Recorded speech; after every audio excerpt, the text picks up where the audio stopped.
Este é Domingos Fernandes Calabar, mais conhecido apenas como Calabar. Sua origem é duvidosa, mas aqueles que estudam sua história dizem ser ele filho de uma indígena com um português. Calabar é um dos personagens da invasão holandesa no Brasil. É considerado por muitos traidor. Em outras fontes, seu nome não é nem mesmo citado. E outros ainda dizem que Calabar não é traidor. Alguns concordam que se Calabar for traidor, todos traíram. Calabar foi considerado por muitos traidor por, no começo da invasão holandesa no Brasil, lutar ao lado dos portugueses contra os holandeses, e em certo período da guerra se voltar para o lado dos holandeses, lutando contra os portugueses. E por este motivo, este homem foi enforcado e esquartejado. Mas seria mesmo Calabar traidor? Ou seria mesmo apenas Calabar traidor? Ou ainda seria alguém nessa história traidor? Este é outro personagem de nossa história, o indígena Antônio Felipe Camarão. Camarão era o que diziam na época de um indígena civilizado, que é o indígena que vivia ou viveu em aldeamentos jesuíticos, foi catequizado e convertido para a religião católica e perdeu certas características de sua cultura nativa.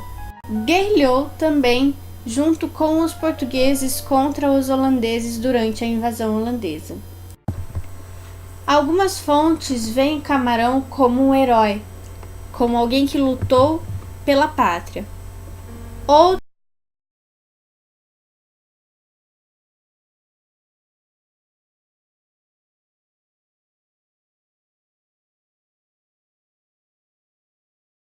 povo. Outras fontes ainda consideram que Camarão não foi traidor, assim como Calabar também não foi traidor, por terem feito estes aquilo que achavam melhor segundo a tua própria consciência. Pernambucano, filho de escravos libertos, nascido em meados do século XVII, Henrique Dias é outro personagem de nossa história. Henrique Dias também apoiou os portugueses na luta contra os holandeses. Este, juntamente com Felipe Camarão, liderou classes populares que apoiavam negreiros e Vieira na luta a favor dos portugueses. Também é considerado por algumas fontes herói, por outras traidor e por outras ainda apenas aquele que fez aquilo que estava de acordo com sua própria intuição. Nascido na Ilha de Madeira em 1613, João Fernandes Vieira era um senhor de engenho que organizava exércitos de colonos para apoiar os portugueses na luta contra os holandeses. É visto por algumas fontes, como a Revista do Exército Brasileiro, como o herói de toda a história da invasão holandesa, mas por outras também é visto como traidor, por ter escolhido o lado do vencedor para tirar vantagem própria. Por outras fontes ainda, é considerado apenas como aquele personagem que escolheu o melhor lado para obter as vantagens próprias, como todos os outros fizeram.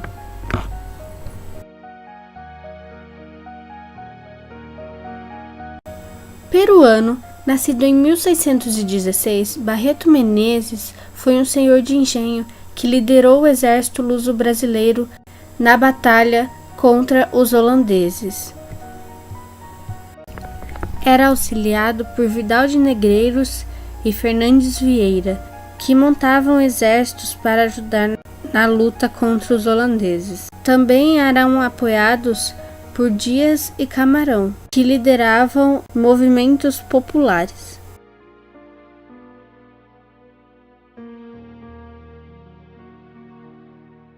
Matias de Albuquerque era um português nascido em 1580 na cidade de Lisboa.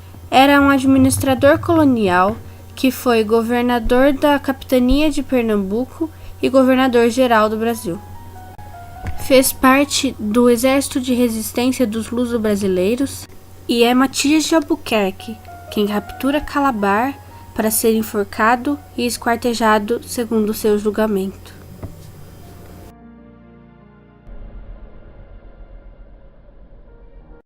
André Vidal de Negreiros, nascido em 1606 na capitania da Paraíba, foi um governador colonial português que defendeu Portugal nas guerras contra os holandeses durante a invasão holandesa.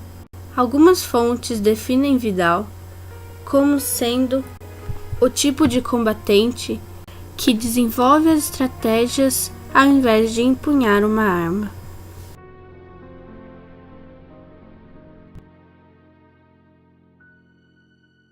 Calabar. Como todos lutou, como todos escolheu um lado.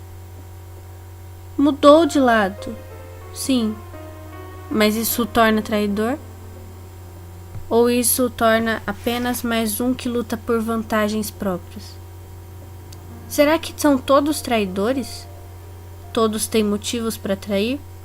Ou será que estão todos buscando benefícios para si, de acordo com aquilo que acreditam ser o melhor, talvez para a pátria, talvez para si mesmos? Isso nos faz lembrar de outros que foram considerados traidores, os professores, durante a ditadura militar.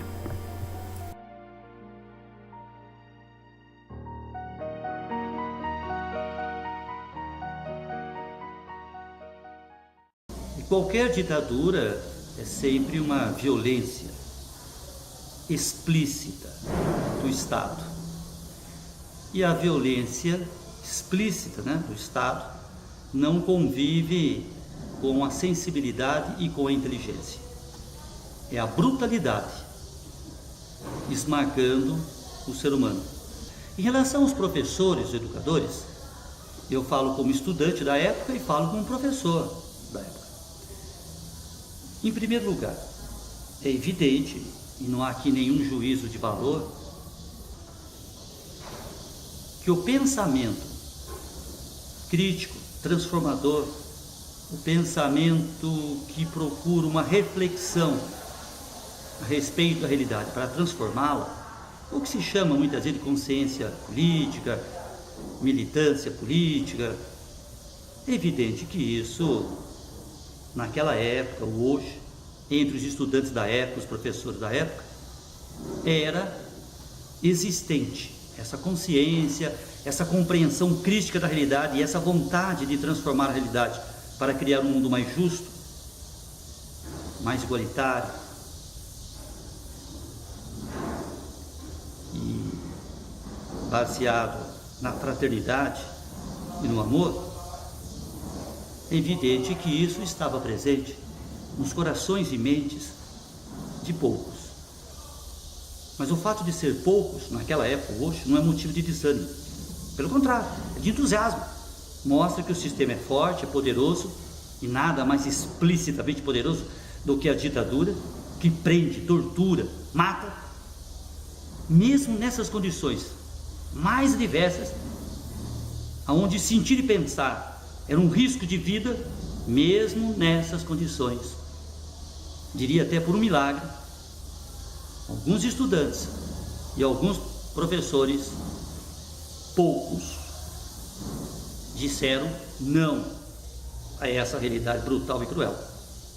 O fato de ser poucos é motivo de entusiasmo, porque mostra que o sistema é forte, o sistema é poderoso, mas ele não é absoluto. Não sei que milagre é esse. A vida vence a morte. Sempre tem alguns que dizem não. Então, a situação da educação, de maneira geral, foi uma das consequências mais trágicas da ditadura militar e que até hoje destrói sucessivas gerações. Porque a violência repressiva do Estado, a ditadura, não aceita o pensamento, não aceita o sentimento, que questione a si próprio e a própria violência do Estado, a própria ditadura.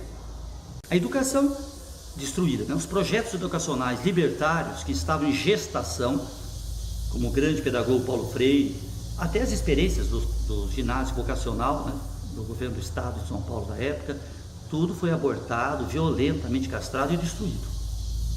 Se algo que a ditadura teve excelência, algo que ela atingiu plenamente as suas metas, foi destruir a educação. Educação no sentido de gerar gerações e gerações com pensamento autônomo, pensamento crítico, capaz de pensar por si mesmo e criar um novo mundo. A repressão, ela se dá primeiro pelo medo. O medo se instala dentro do estudante jovem, o medo se instala dentro do professor. Mas o medo também pode gerar a covardia ou a coragem. Coragem e covardia nascem do medo. Covardia é quando você cede ao medo, você é derrotado pelo medo. Coragem é quando você enfrenta. A ausência de medo é temeridade. Temerário é o que não tem noção do risco. Se arrisca os outros, isso é temerário, não tem consciência. Então o que acontecia de fato é, como estudante, e falo como estudante, como professor, você não sabia na sala de aula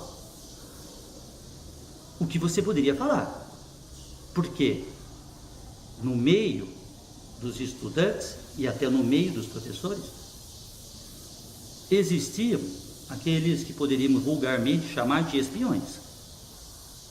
Então você está numa roda de estudante e tem um cara que fala mal da ditadura, fala que tem que derrubar a ditadura. Quem é esse cara? Muitos morreram porque esse cara que você confiou era um agente infiltrado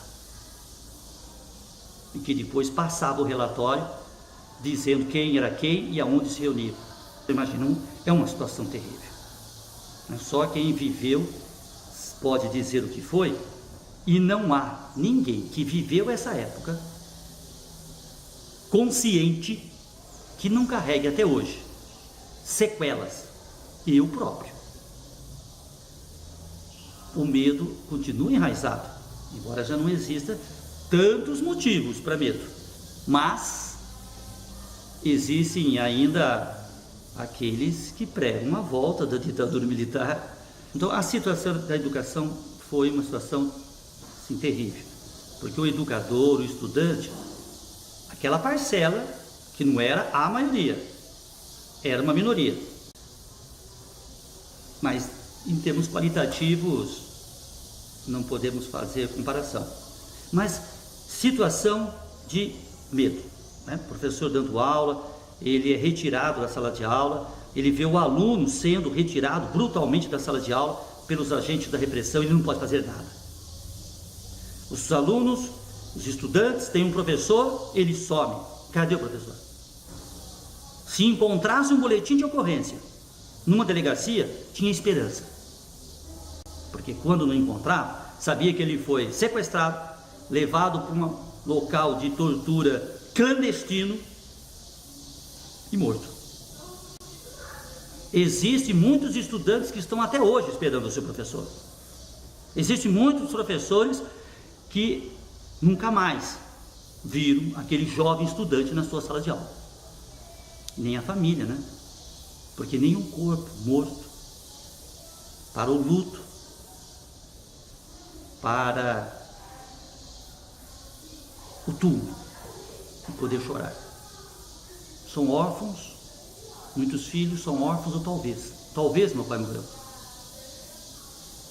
mas sem o corpo. Esse é um dos maiores crimes, ocultar o corpo morto. Acima do direito da lei, tem um direito natural, você chorar os seus mortos e enterrá-los. E isso a ditadura até hoje não entregou os corpos, seus mortos. Então a educação foi terrível, é inimaginável, né? Para quem não viveu a época, o que seria você dar aulas não sabendo com quem você está falando, tomando muito cuidado com o que você fala. Um simples comentário entre os professores no cafezinho poderia ter um delator, porque puxa-saco e dedo duro sempre existe entre todas as pessoas em qualquer local, né? Então, como você pode viver assim? Portanto, a educação, né, sofreu muito, não? Os professores na sua própria pele, os estudantes também, e as aulas, aulas que é para pensar. Educar não é para obedecer, educar é para pensar. O ofício do estudante, o ofício do educador é pensar. Você é proibido de pensar, como você vai poder trabalhar? E o educador consciente, o estudante consciente, o trabalho de pensar, de querer entender as coisas, o prazer de descobrir as coisas e buscar soluções para os problemas, é a própria vida. Então existem muitos que no desespero se tornaram em vida mortos. Isso não se contabiliza, né? Mas é uma tragédia geracional. E para encerrar, eu posso dizer uma coisa: o que está aqui diante de vocês é um sobrevivente. E se me perguntarem por que eu sobrevivi, eu não sei. Mas estou aqui, estão vocês aí, para provar que nenhuma morte pela democracia foi em vão.